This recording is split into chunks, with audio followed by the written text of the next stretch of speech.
d'un approvisionnement de clients captifs, on n'a pas le droit de mettre autre chose. Ah d'accord, ça marche comme ça. Ok, merci, à bientôt. Voilà. Toutes les injonctions administratives sont souvent reliées avec des intérêts qui vous dépassent. Le groupe Bouygues, il y a 15 ans, ils avaient pris une heureuse initiative en disant il faut 20% de bois dans tous les bâtiments. Bouygues est arrivé, il a dit non, non, attendez, on va faire de notre béton là, vous êtes en train de nous bouffer la marge bénéficiaire. Si vous voulez qu'on vous finance, vous l'oubliez. Voilà. Il a tout enlevé. Paradoxe en fait des injonctions, parce que les gars, il y a des intérêts tels que voilà, on vit dans une lobbycratie à tendance plus ou moins totalitaire avec une apparence de démocratie. Mais c'est les lobbies qui nous gouvernent, tout le reste, c'est de la fantaisie. L'avantage de ces lobbies, c'est que quand vous en avez pris conscience, vous pouvez passer derrière le siège et leur dire « Attends garçon, tu es en train de me raconter une belle histoire, mais qui tire les ficelles de ton histoire ?» Et n'oubliez jamais, que ce soit les gens qui instruisent vos permis ou autres, de leur rappeler que c'est notre activité qui les nourrit et pas l'inverse. D'accord ? Il ne faut pas en faire des maîtres, il faut en faire des êtres souverains, égaux, que nous nourrissons. Donc c'est notre activité, c'est notre volonté, c'est l'amour que l'on porte à cette terre qui leur permet de survivre. Parce que 98% de ces fonctionnaires, ils vivent dans des bâtiments construits par l'État, avec des charges publiques que nous payons aussi.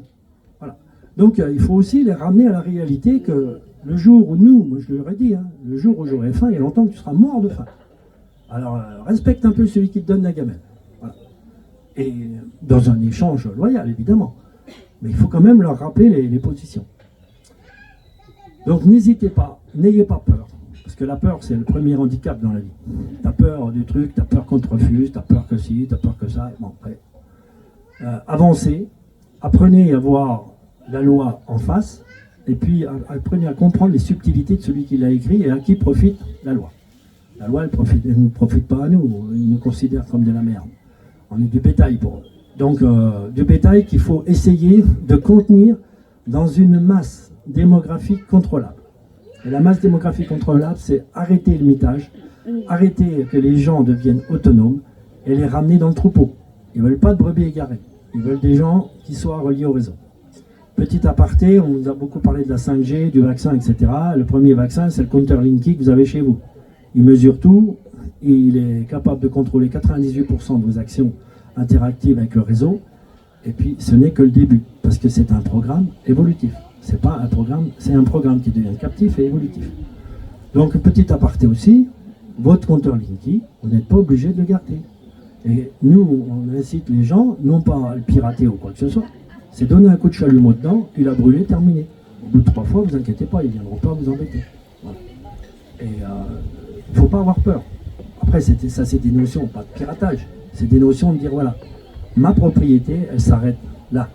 Mais tu n'as pas à savoir si j'avais branché ma cafetière à 6h du matin, mon godemiché à 22h, et si j'ai pris la douche entre-temps. Okay. Ça, c'est ma liberté, c'est ma vie. C'est pas la vie du système. Parce qu'on nous a vendu le compteur Linky comme un avantage pour améliorer le réseau. On a juste oublié de dire que c'est un système de contrôle hautement sophistiqué. Ça, bon, on l'a pas dit. Donc, l'électricité, ben, aujourd'hui, il y a tout il y a plein de solutions intelligentes pour être autonome. Moi, j'ouvre des chantiers de 2000 m² et je ne suis pas raccordé au réseau. Voilà, je suis totalement autonome.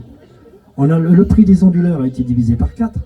Aujourd'hui, on a des batteries. Alors, on vous a parlé beaucoup de batteries en fait au lithium. C'est de la merde. Voilà, il y a des BMS dedans.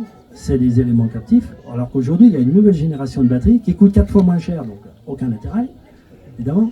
Et c'est des batteries au sodium. Voilà. À savoir que le sodium, vous avez déjà vu des verres luisants. Vous en avez peut-être ici, non? Voilà. Dans la journée, ils accumulent en fait du sodium par évaporation. Ils accumulent du sel par évaporation en fait de l'eau qu'ils contiennent dans leur corps. Et la nuit, c'est une solution réversible qui fait de la lumière. Mais si là, on n'a pas l'intelligence de se dire que eux, ils sont capables de s'éclairer par eux-mêmes et que nous, on en est encore au stade d'aller se brancher à la prise. Voilà. Donc, batterie au sodium, 20 000 cycles. 20 000 cycles. Globalement, c'est garanti 50 ans. Pas beaucoup de risques. Un panneau solaire, il y a 20 ans, qui faisait un rendement globalement de 11 à 13%, aujourd'hui tu as 25%. Voilà. Et comme toute économie, c'est par capillarité, par l'engouement, que tout ça avance. La première voiture, s'il n'y a pas eu de clients, on n'en serait pas où on en est aujourd'hui. C'est voir par anticipation le chemin dans lequel on peut améliorer les choses. Et l'amélioration, elle est fortuite à ce niveau-là. Pour ce qui est du chauffage, vite fait, il y a deux possibilités. Ici, vous n'êtes pas avare de soleil. Alors, il y a un autre système qui s'appelle la thermobatterie. La thermobatterie, c'est des solutions aqueuses à changement de phase. Quand vous allez chez le kiné, vous savez, il vous donne une pochette, il craque une petite pastille dedans, et puis ça fait de la chaleur. Après, cette pochette, vous la remettez dans l'eau chaude, ça devient liquide, solide, solide, liquide. Voilà, c'est ça la thermobatterie. Alors là, c'est encore mieux, c'est 50 000 cycles. Vous stockez l'excédent d'énergie estivale pour la dissiper en période hivernale. C'est du bon sens paysan. Il n'y a pas besoin d'avoir fait de grandes études. Parce qu'avec une parfaite régularité, je peux vous dire que dans 7 mois, à la plage où je suis, vous aurez froid. Il n'y a pas besoin d'être un grand divan. Mais bon, on l'a oublié. Parce qu'on a une vision vraiment à court terme. On est incapable de tirer parti de notre expérience de vie. Et même, tu regardes les gens, ils font les mêmes conneries. Puis, ce qui est encore plus dramatique, c'est qu'ils ne sont pas capables de s'inspirer de la connerie des autres. Donc, si tu veux, on est là dans un marasme où on voit les autres s'éteindre et faire des conneries, mais par mimétisme, on continue de transmettre cette part de conneries. Voilà. Alors, pendant qu'on y est pour savoir la différence entre la connerie et l'intelligence, il y a un exercice tout ça. Regarde, on est nombreux là, voilà. Et en chacun de nous, moi le premier, on a une part d'intelligence et une part de connerie. C'est comme ça. On est né aussi con qu'intelligent. C'est pour ça qu'il faut se méfier des gens intelligents. Parce que quand ils font des conneries, ils les font à leur échelle. Et là, ça peut être dévastateur. Du coup, si on compare notre force musculaire, d'accord ? La force musculaire a la part de conneries qui nous anime. Donc notre force musculaire, on a tous une force musculaire. Et puis, la température corporelle individuelle de chacun, à 37 degrés, a la part d'intelligence qui est entre nous. Vous avez compris. La part de conneries, c'est nos muscles. Et la température corporelle, c'est la part d'intelligence. Bon. Si on se met tous autour de la table, là, on va pouvoir soulever la table, la jeter très haut, voire soulever un poids proportionnel à l'addition de la force musculaire de chacun. On est bien d'accord. Donc la connerie devient additive. Par contre, on a beau serrer la main bien fort, faire l'amour dans toutes les positions, on n'arrivera même pas à faire 40 degrés. Et ça, c'est la température corporelle, elle est individuelle. Parce que l'intelligence, ce qu'on a oublié d'expliquer aux gens, c'est d'ailleurs pour ça qu'on fait la guerre. Pourquoi ? Parce qu'il est plus facile de motiver les gens, en fait, à additionner leur part de conneries qu'à les faire réfléchir de manière collective. L'intelligence, malheureusement, se dissocie souvent du collectivisme décadent. Et pourquoi est-ce qu'on ne veut pas que les gens deviennent, comme vous, là, individualistes ?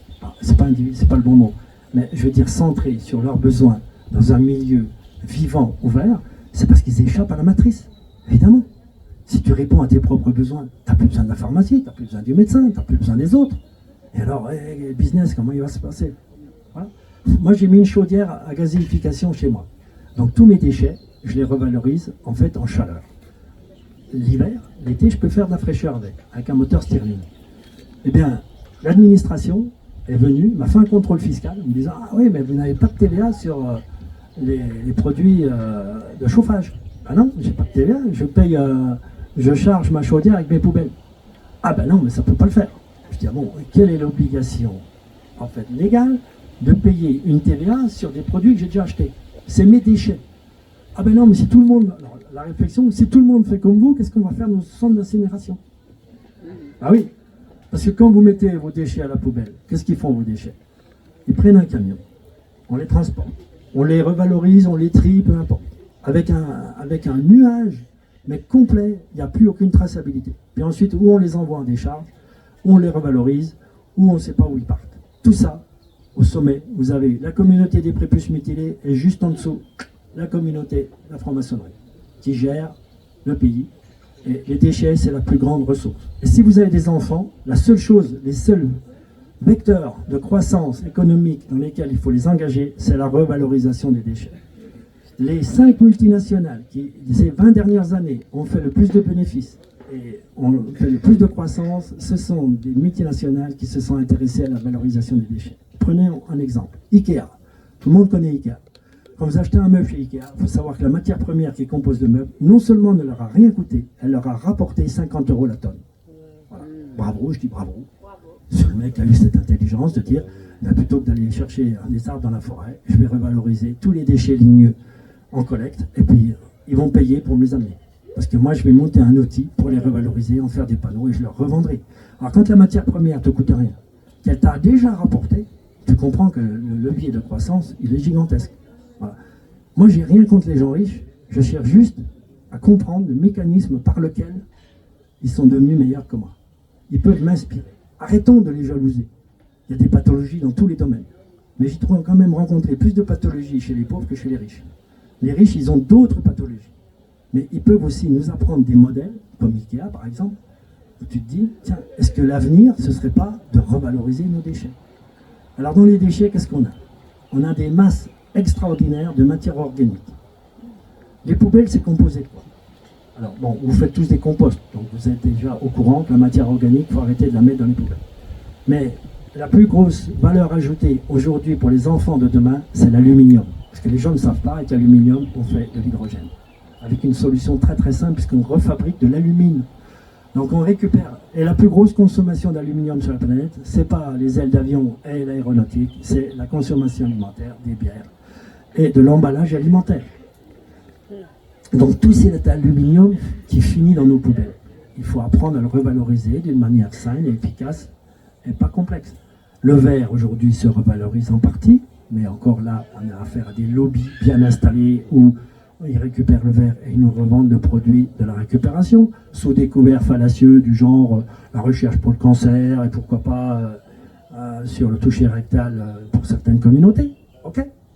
Oui, parce qu'il faut bien apporter le message. Il faut savoir que le message, il est souvent sous-entendu et écrit par des gens bien intentionnés. Donc ils savent qu'ils sont en train de nous la faire à l'envers, qu'ils devraient nous payer parce qu'on met le verre dedans, mais pour nous déculpabiliser, ah non, mais c'est pour la recherche contre le cancer. Ah ouais. Non, moi je n'ai rien à foutre du cancer, parce que la recherche pour être en vie, pas pour le cancer. Voilà. Enfin, c'est une notion un peu de distorsion par rapport à ça.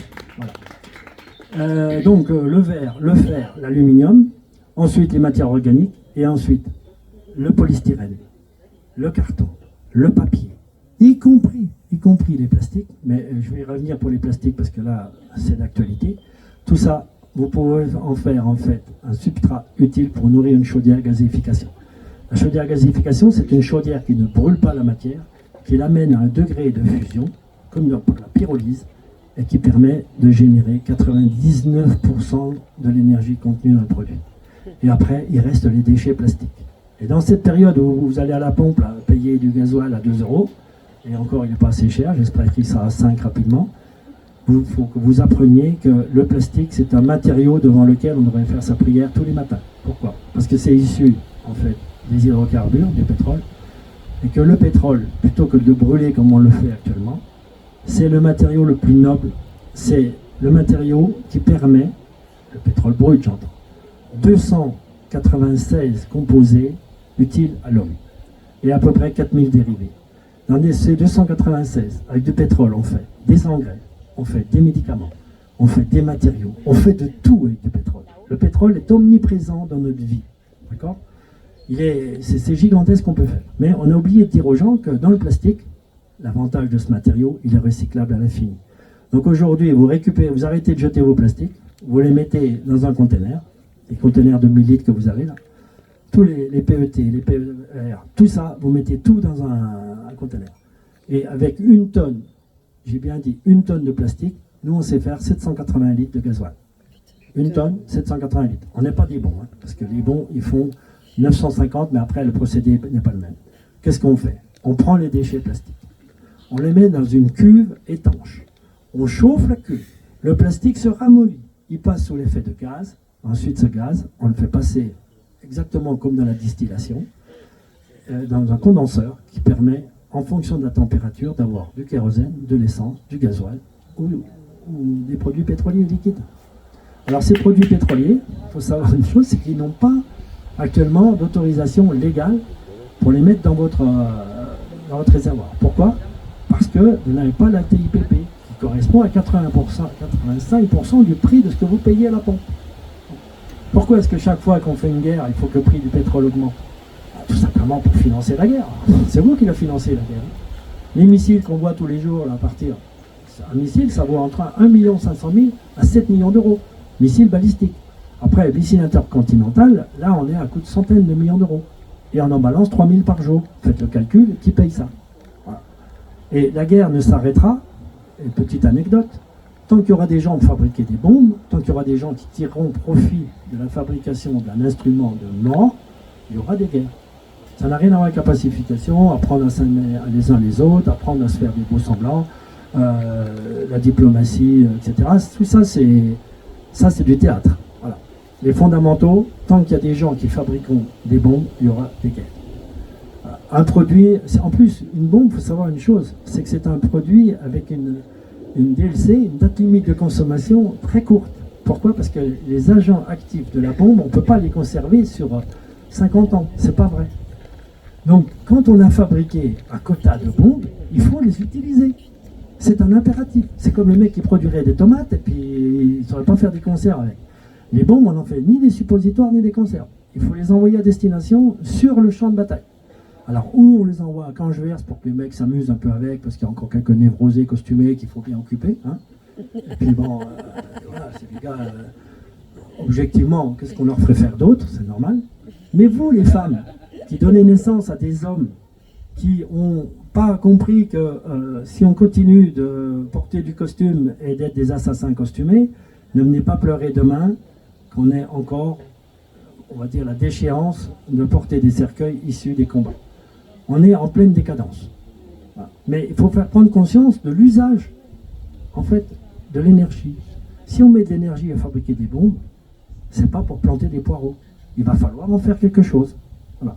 Et là, j'attire votre attention à travers l'implication insidieuse. Ta copine, tu vois qui c'est? Non, pas la mère supérieure. Une autre copine qui m'a appelé pour le voyage, la vidéaste. Ouais, bon, bref. Voilà une femme enjouée, pleine de talent, de rayonnement, tout ça. Bon, on parle de ses projets et tout.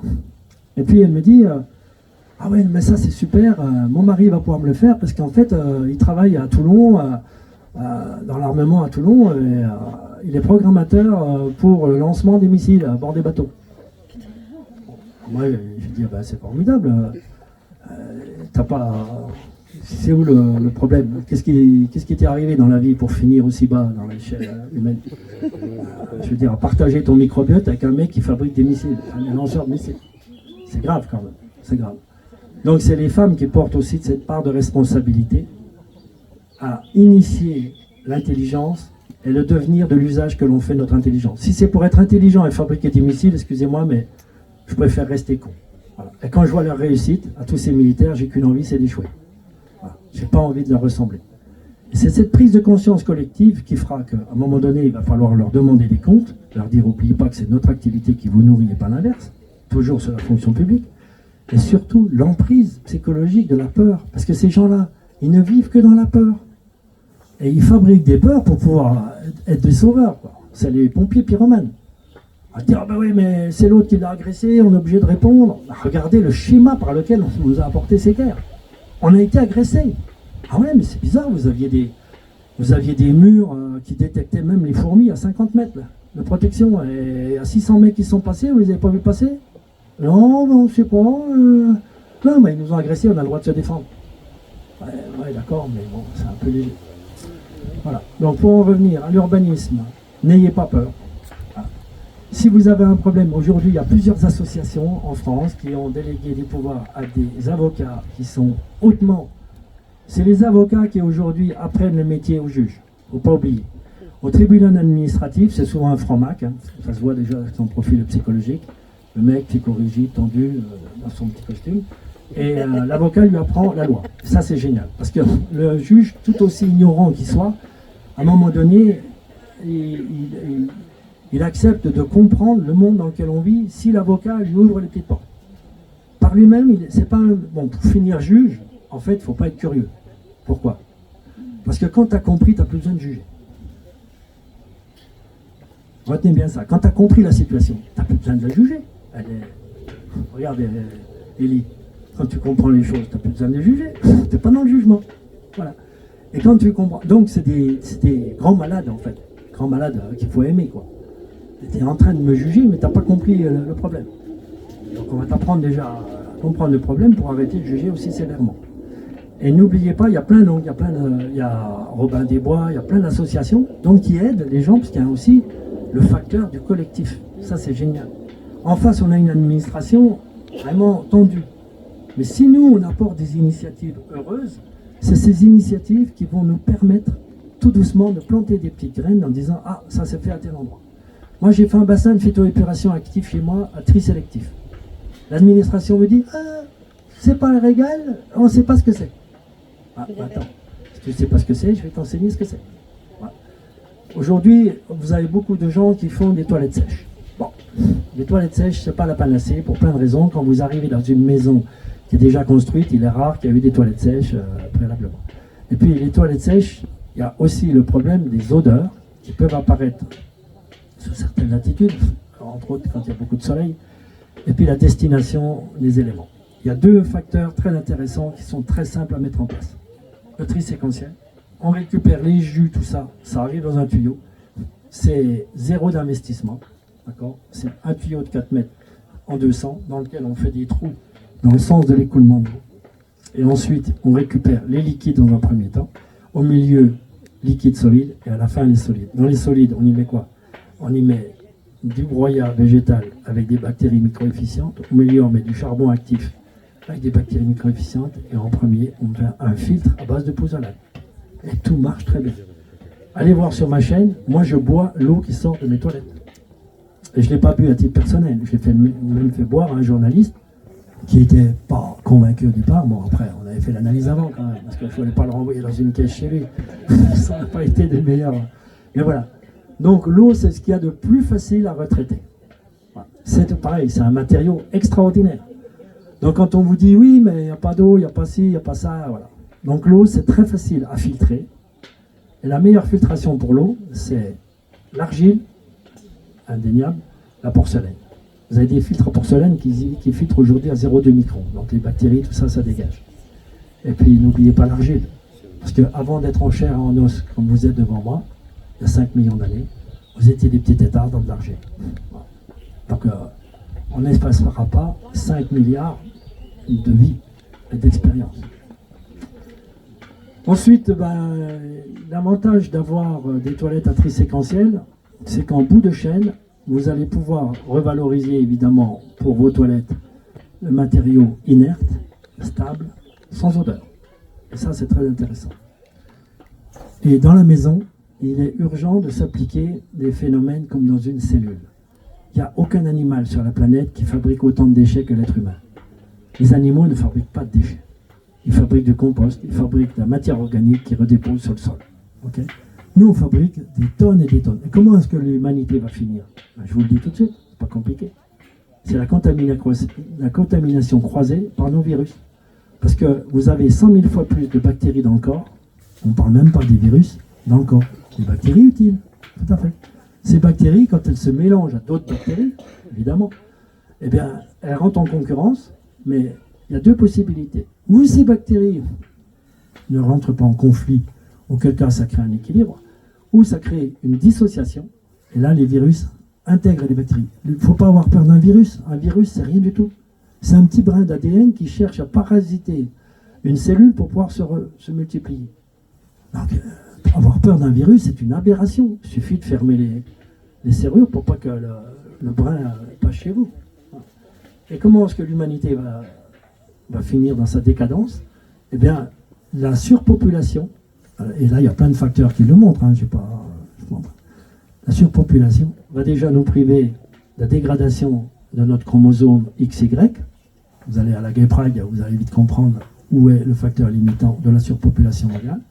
Et puis ensuite, par les contaminations croisées entre nous, eh bien, on va affaiblir notre microbiote, par l'alimentation et par notre mode de vie. Voilà. Donc si vous voulez rester en vie, mangez le plus simplement possible, mangez des racines, mangez des choses qui sortent de la terre, et arrêtez d'aller dans les supermarchés. Ou si vous y allez, allez-y en dilettante, ou pour vous... Voilà. Mais ne vous perdez pas dans les supermarchés, et apprenez à faire votre potager. Donc la maison et le potager, c'est extrêmement lié. Moi j'ai fait un potager à 2000 mètres d'altitude avec 100 jours hors gel par an. Vous pouvez aller voir. Donc j'ai réchauffé le sol et j'ai mis du compost bioactivé. Là je suis en train d'en faire un autre, je vous invite dans un mois, et vous verrez qu'à 1500 mètres, ça pousse très bien. Bon, ça c'est mon petit côté perso, parce que je suis agronome de formation et je me suis intéressé au végétal. Et quand vous arrivez sur un lieu, n'oubliez pas d'observer dans quel état se trouve la végétation. La végétation, c'est un indice en fait de la nature du sous-sol, de ce qui se passe en sous-sol. Quand vous n'avez pas de flotte, quand vous êtes dans un endroit totalement stérile, ben, les arbres ils ont du mal de pousser. Et quand vous avez de l'eau en sous-sol, ben, vous le voyez en l'air, hein, pas besoin de... Vous voyez la taille des arbres, il y a plein d'endroits ici où c'est flagrant. On voit les endroits où il y a de la ressource hydrique. Et pour l'eau, ben, on va vous embêter, on va vous dire vous n'avez pas le droit de forage. Voilà. Aujourd'hui, les forages sont interdits. Vous devez faire une demande. Et pourquoi est-ce que vous devez faire une demande à la commune? C'est tout simplement pour qu'on puisse vous taxer. Alors on vous met une taxe sur le retraitement de l'eau. Voilà. De même que l'électricité, si vous achetez vos panneaux solaires aujourd'hui, en 2026, là, à partir de janvier, il y a une taxe sur l'énergie produite. Voilà. On vous taxe le soleil. Il n'y a pas de raison, vous allez dire taxer l'eau qui tombe du ciel. Donc il n'y a pas de raison qu'on s'arrête là. Et ne vous inquiétez pas, un jour on vous taxera l'air que vous respirez. Vous aurez une petite puce sous la peau, on dira, vous avez fait tant de ventilation, vous faites du vélo, c'est bien, il faut vous calmer parce que vous n'y devez pas. Ouais. Non mais, c'est comme ça. En fait, on est du bétail asservi dans un système qu'on ne contrôle plus. Donc si vous voulez faire un forage, vous le faites par vous-même.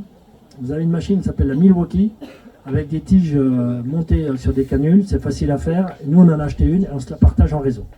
Comme ça, on fait nos forages nous-mêmes. Il y a deux types de forage. Si vous êtes dans une pente, vous faites du forage directionnel ou vertical.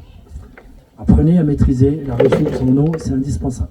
Maintenant, quand vous maîtrisez la ressource en eau, la première des choses, avant de vous emmener à... Parce que c'est comme l'énergie. Nous, on a trouvé... Donc, je ferai une petite aparté parce qu'on s'intéresse beaucoup à l'énergie libre. Donc, les moteurs rotoverteurs, pour ceux qui connaissent. Enfin, il y a 60 modèles de moteurs qui nous sont, entre guillemets, cachés. Ils ne sont pas cachés, simplement que les gens ne s'y intéressent pas. Et puis dans le monde dans lequel on a une cloche au niveau de l'information. Donc, pour ce qui est de l'eau, apprenez à faire vos réseaux vous-même. Pour l'électricité, même chose. Apprenez à acheter des panneaux, et ça va devenir de plus en plus rare, des panneaux qui ne sont pas pucés. Parce que dans le panneau, il y a une puce. La puce, elle communique par Wi-Fi avec l'onduleur, et l'onduleur envoie directement l'information par le réseau de téléphone. Et vous ne passez pas par votre réseau, par un réseau spécifique. Et ensuite, les systèmes d'information géographique font que vous avez la couverture satellite et ils vont pouvoir implanter comme ça en disant « Ah, là, il y a des panneaux solaires, on taxe. Là, il y a des panneaux solaires, on taxe. » Donc, ils vont vous envoyer une taxe forfaitaire qui sera issue de la manifestation des panneaux. Bon, je vous rassure, on a déjà trouvé le truc pour passer derrière. Sur le panneau solaire, on met un film en fait avec de la pierre, enfin, un film, une photo de pierre. Je vous montrerai des panneaux solaires. Il faut se rapprocher à moins de 20 cm pour savoir que ce n'est pas de la pierre. Voilà. Alors si c'est du toit, on fait comme s'il y avait des tuiles, etc., etc. Comme ça, on switch une fois de plus le système. Donc le système avancera beaucoup plus vite qu'on ne peut l'imaginer, grâce à l'IA, grâce à l'intelligence. Vous savez, la France ne produit plus rien. Plus rien. La seule chose qu'elle produit, c'est de l'ingénierie fiscale. C'est-à-dire comment taxer l'individu. Parce qu'on est passé par un paroxysme, en fait, dans l'accomplissement, le savoir-vivre, la sécu, enfin, toutes ces choses-là. C'est ce que j'explique aux gens. On leur a même fait croire qu'il était plus utile d'être bien assuré qu'en bonne santé. Tout le monde y a cru. On a rendu l'assurance santé obligatoire. Ben moi, j'en ai rien à foutre d'être assuré. Ce que je veux, c'est être en bonne santé. Voilà. Voilà. Et on a déplacé à chaque fois le problème d'un État... qui aujourd'hui, on est le pays où on consomme le plus de psychotropes par tête d'habitant. On est le pays où on a le plus de fonctionnaires par tête d'habitant, le plus de policiers. Est-ce qu'on est le pays où on vit le mieux? Je ne pense pas. Il faut se poser des questions dans la mise en équation de la relation entre les injonctions d'un côté et tout le reste. Donc, fonctionnaire qui vous refuse un permis de construire, appelez-moi. Voilà. Vous m'envoyez ses coordonnées, on va lui expliquer le droit qu'on a d'habiter la terre. Il faut savoir, bien sûr. On n'a plus le droit de donner des injonctions, vous n'avez pas le droit de faire ci, pas le droit de faire ça, vous n'êtes pas chez vous, l'eau ne vous appartient pas, le soleil ne vous appartient pas. Et bon, dans quel monde tu vis? Donc les panneaux solaires, pas de souci. On en a parlé avec François, ils ne seront pas pucés, direct, injonction. Alors bien sûr, ça se fait par du rayonnement de la conscience collective partagée. Voilà. C'est-à-dire par des réseaux comme vous savez le faire. C'est-à-dire qu'entre nous, on peut contrer cette matrice en fait tutélaire qui finira. On est à un stade, si les gens ne se réveillent pas, en fait on va être vidé de notre substance. C'est ce qu'ils veulent. Ils veulent des gens qui ne réfléchissent plus, qui soient des acteurs, et des bons consommateurs et surtout clients captifs du système. Donc les panneaux solaires, plus de problème, on sait les mettre hors réseau, mais le gars qui va venir vous faire la facture, il ne va pas pouvoir la facturer comme ça. Parce que lui aussi, on le tient avec l'origine de l'achat de ces panneaux. Et on lui dit, oh, t'as acheté 2 containers de panneaux, là, ils sont passés où? Elle est où la taxe? Voilà. Alors, ben, nous, on a trouvé une autre solution. Voilà, on achète 2 containers de panneaux et on en dédouane qu'un et l'autre, il est tombé en mer. Et donc, on a un pote à la CGMA, que vous devez connaître, CGM, CMA, à Marseille, qui en fait nous déclasse le panneau, le conteneur entier, c'est bien qu'on reçoit la moitié des panneaux qui ne sont pas pucés. Et quand c'est pucé, ben, on enlève la puce. Voilà. Onduleurs, pareil. Les onduleurs, aujourd'hui, pour les mettre en action, vous êtes obligé de passer. Regarde, tu achètes une imprimante chez toi, tu es obligé de la connecter au Wi-Fi. Eh, oh les gars, ça t'embêterait pas que je puisse mettre un petit... Non, Wi-Fi. Comme ça, on sait ce que tu imprimes. J'ai quand même le droit de me faire des photos perso. Oh, non, tout ça remonte. Parce qu'on sait très bien que l'impression, c'est un moyen de communication entre nous. On va se donner des éléments. Et après, tout ça est canalisé. Donc les panneaux solaires, n'oubliez pas une chose, vous les achetez hors réseau. Les onduleurs, même chose. Vous apprenez par vous-même, c'est facile à les mettre en connexion. Les forages, vous les faites par vous-même avec une Milwaukee et... là, on a Naomi. Bon, vous voyez Naomi, on voit bien que ce n'est pas un élément de référence de la technique, par son sourire. Bon. Et dans un quart d'heure, elle avait compris. Hein, Naomi, tu avais compris comment ça marchait. Tu as participé, tu as vu. Aujourd'hui, tu es capable de le reproduire. On peut faire de l'eau ensemble. Achetons cette machine tous ensemble. Voilà.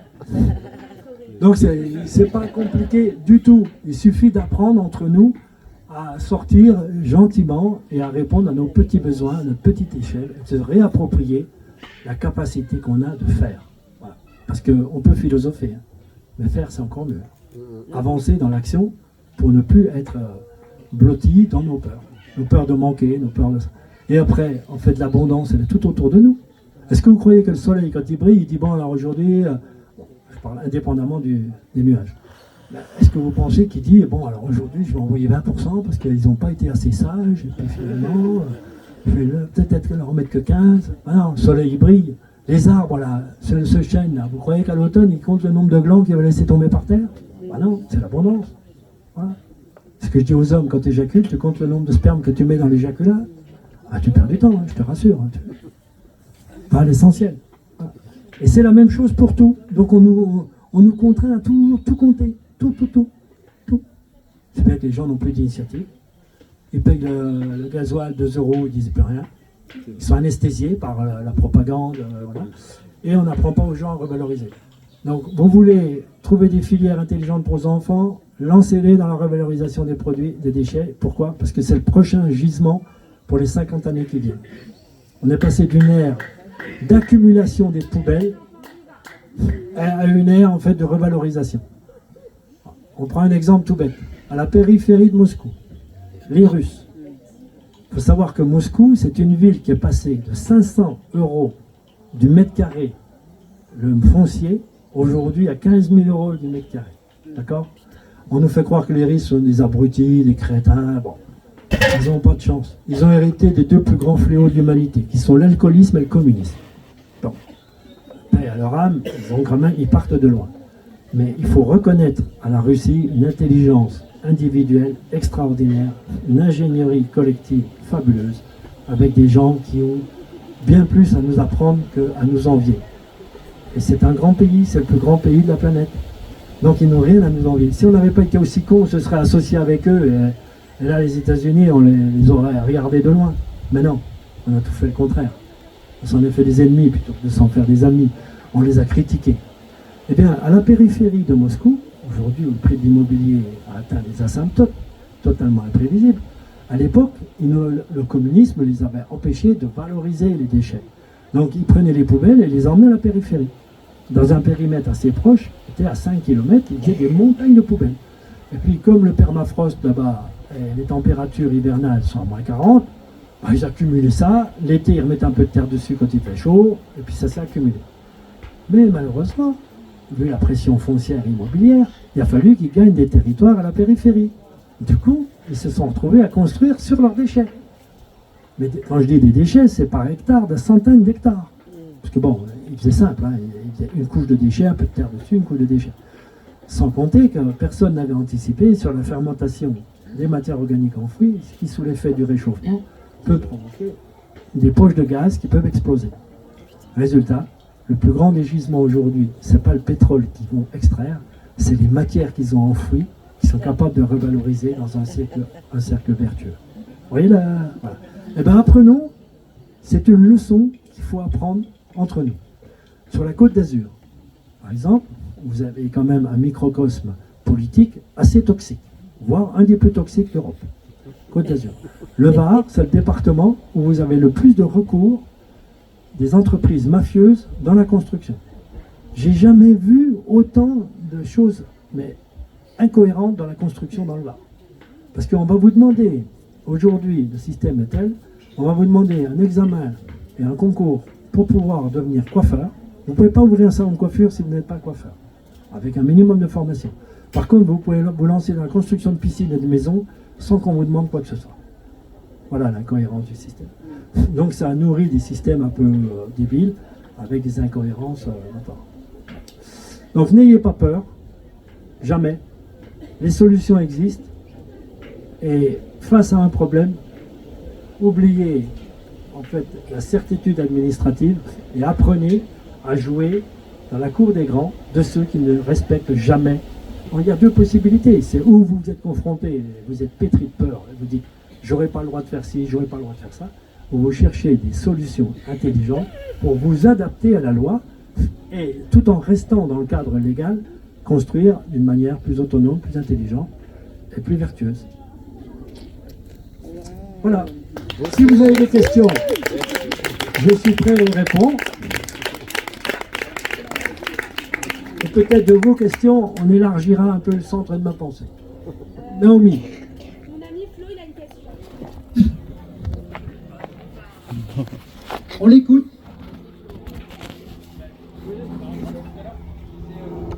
Qu'est-ce qu'on pourrait faire contre ceux qui fabriquent des bombes et qui perpétuent les guerres? À notre échelle, qu'est-ce qu'on peut faire pour empêcher ça? C'est relativement simple. C'est très très simple. Arrêtons de les nourrir. Tu peux répéter la question? Alors la question, qu'est-ce qu'on peut faire pour arrêter les gens qui tirent parti de la fabrication des bombes? Ben, il faut arrêter de les nourrir.